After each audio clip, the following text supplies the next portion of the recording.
오늘 이 아침에도 하나님의 은혜를 사모하여 기도의 자리에 나아오신 모든 성도님들을 환영하고 축복합니다.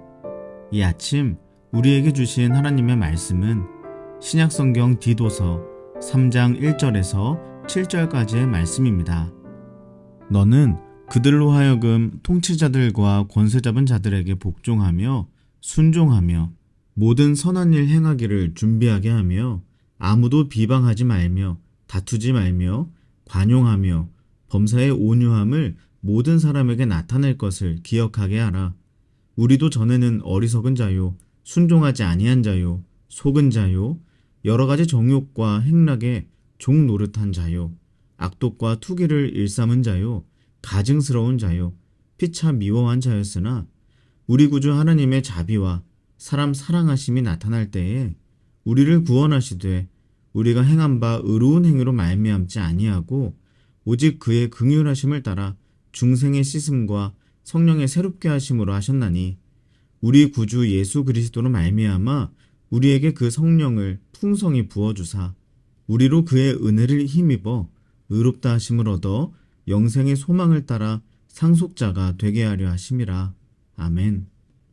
순종이라는 단어는 우리에게 있어서 참 아름다운 한 이야기를 떠올리게 합니다.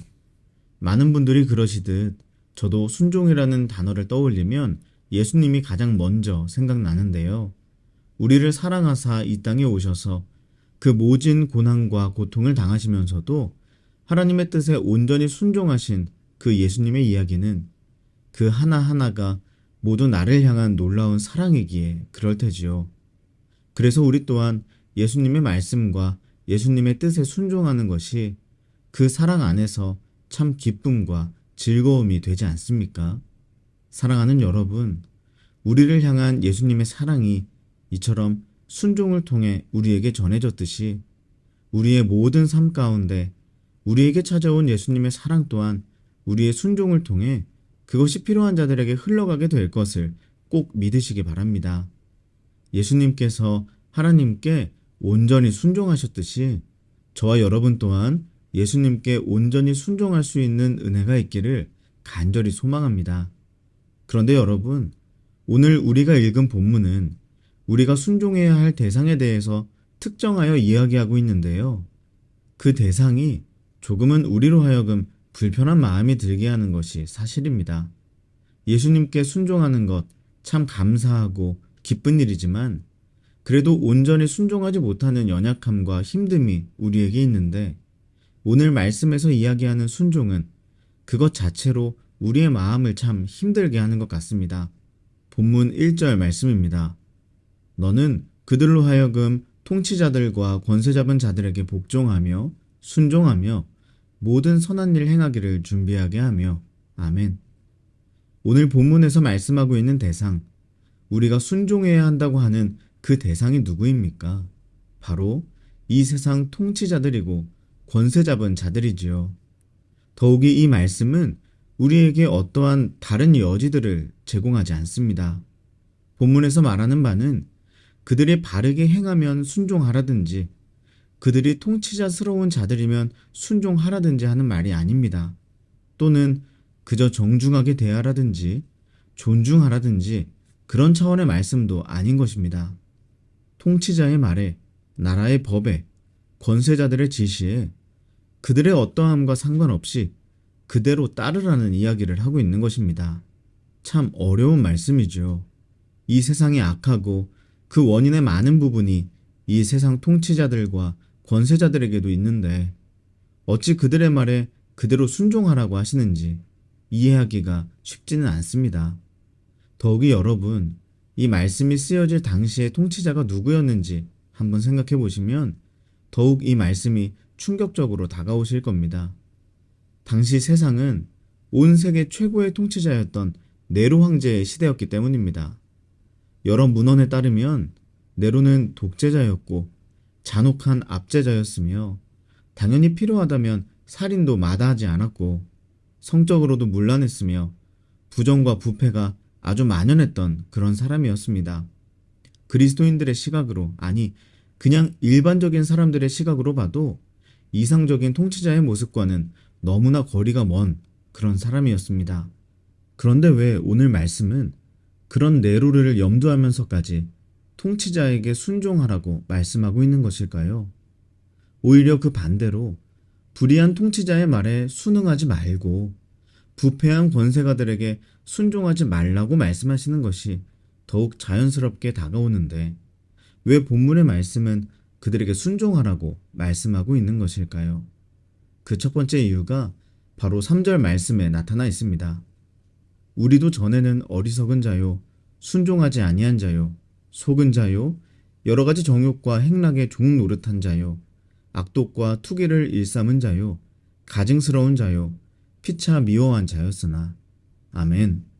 그 첫 번째 이유는 바로 하나님의 은혜를 입기 전 우리의 모습이 하나님 보시기에는 네로 황제와 별반 다를 바가 없었기 때문입니다.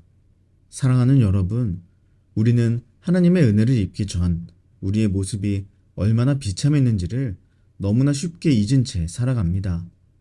눈에 보이는 불의에 민감하고 내가 생각하는 기준에 따라 쉽게 평가하고 그럴 만한 이유가 있다고 생각하면 비방하고 다투는 일도 정의라고 생각하면서 행할 때가 얼마나 많은가요?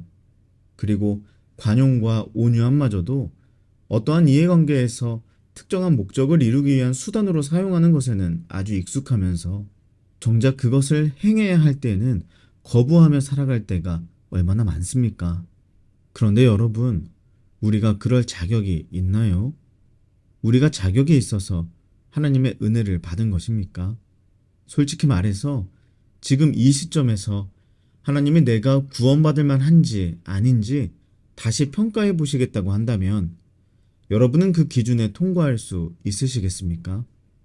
저는 제 자신이 결코 통과할 수 없음을 뼈아프게 확신합니다. 신앙생활한 지 5년, 10년, 30년, 50년이 지나 어느 정도 성숙해졌다고 해도 하나님께서 지금 이 시점에 우리가 과연 구원받을 자격이 있는 사람인지를 한번 평가해 보시겠다고 한다면 통과할 사람 아무도 없습니다. 그저 은혜로 아무 자격 없는 악하고 부패하고 온갖 죄악에 물들어 있는 나를 그렇게 정욕과 행락에 종노릇하고 악독과 투기를 일삼는 가증한 나를 받아주신 오직 그 은혜로 내가 구원받았는데 은혜 아니면 이 자리에 있을 수 없는 내가 과연 누구를 비방하고 누구를 평가할 수 있겠습니까? 하나님이 네로를 선택하시겠다고 한들 내가 어떤 반발을 할 수 있겠습니까? 그럴 수 없습니다. 오히려 하나님이 나 대신 네로를 선택하셨다면 우리와 네로의 위치가 뒤바뀌어 있을 수도 있습니다. 사랑하는 여러분, 하나님께서는 지금 이 말씀을 통해 우리에게 다시 한번 하나님의 은혜를 바라보라고 말씀하고 계시는 것입니다. 우리가 하나님의 말씀을 통해 예수 그리스도의 십자가 은혜를 바라볼 수 있다면 말씀 앞에서뿐만 아니라 네로 앞에서도 우리는 하나님의 은혜를 바라볼 수 있어야 한다는 것입니다. 그러면 우리는 말씀 앞에서나 네로 앞에서나 하나님의 마음을 가질 수 있습니다. 그리고 하나님이 기뻐하시는 모습으로 말씀 앞에서나 네로 앞에서나 살아갈 수 있는 것입니다. 물론 그렇다고 해서 하나님의 뜻과 반하는 이 세상의 가르침이 나에게 주어질 때 그것조차도 맹목적으로 따르라는 말씀은 아닙니다. 불의한 통치자와 부패한 권세자들에게 순종해야 하는 두 번째 이유는 바로 그들 역시도 복음을 받아야 하는 대상이기 때문입니다. 당시 유대교는 자신들의 전통을 지키기 위해 세상의 법과 질서에는 맹목적으로 불순종하며 그들과 엄격한 분리를 추구하고 있었습니다. 그래서 그들은 세상의 문화 그리고 그 문화 안에 살아가는 불신자들을 향해 저주와 경멸을 노골적으로 표현했다고 합니다. 그렇게 그들이 불신자들과 적대적인 관계를 형성하고 있었기에 당시 유대교의 한 분파로 인식되었던 기독교 역시도 그러한 어려움에 언제든지 휩싸일 여지가 있었던 것이죠. 그래서 오늘 말씀에서 그들에게 순종할 것을 말씀하고 있는 것입니다. 그렇다면 이제 2절 말씀도 이해가 됩니다. 아무도 비방하지 말며 다투지 말며 관용하며 범사의 온유함을 모든 사람에게 나타낼 것을 기억하게 하라. 아멘. 네로 황제 같은 통치자뿐만 아니라 모든 사람들이 복음이 필요한 자들이기 때문에 우리가 그들에게 순종하고 관용과 온유함으로 대해야 한다는 것입니다. 사랑하는 여러분, 말씀 서두에서 이야기한 것처럼 우리를 향한 예수님의 사랑이 예수님의 순종을 통해 우리에게 전해졌듯이 우리의 모든 삶 가운데 우리에게 찾아온 예수님의 사랑 또한 우리의 순종을 통해 그것이 필요한 자들에게 흘러가게 될 것을 우리가 믿는다면 우리는 전도 여행이나 선교를 결단하는 것만큼이나 지금 내 눈앞에 있는 그 사람에게 관용과 온유를 베풀 줄 알아야 하는 것입니다. 주님을 위해서 너무 거창한 것 결단하지 마십시오. 우리 모두 대단한 결단은 할 줄 알면서 한 사람에게 관용과 온유를 베푸는 것은 매일매일 실패하지 않습니까? 오늘 이 아침 이 마음으로 기도하면서 시작했으면 좋겠습니다. 하나님께서 내게 베푸신 그 은혜를 언제나 바라보게 하소서. 그리하여 말씀 앞에서나 네로 앞에서나 그 사람 앞에서나 은혜의 사람으로 복음의 사람으로 살아가게 하소서. 오늘 우리가 이 기도와 결단으로 살아낼 수 있다면 반드시 누군가에게 복음이 흘러가게 될 줄을 믿습니다. 그리고 그 무엇보다 내가 깊은 은혜의 바다 안에서 충만하게 그 은혜와 사랑이 회복될 줄을 믿습니다. 그 믿음으로 함께 기도하며 나아가는 이 아침 되기를 소망합니다. 그리고 이어서 기도하실 때에 개인의 기도 제목을 놓고 우리 가정과 다음 세대 자녀들, 사랑하는 청년들을 위해 기도해 주십시오. 특별히 7월 한 달은 다음 세대와 청년 여름 사역이 진행됩니다. 우리 다음 세대와 청년들이 올 여름 하나님의 은혜를 충만히 경험하여 복음의 통로로 살아갈 수 있도록 기도해 주시기 바랍니다. 또한 임시거처에서 예배드리고 있는 우리 교회에 하나님이 예배하신 예배 장소를 허락해 주시기를 기도해 주십시오. 마지막으로 나라와 민족과 온 열방을 위해서 한마음과 한뜻으로 기도하며 나아가겠습니다.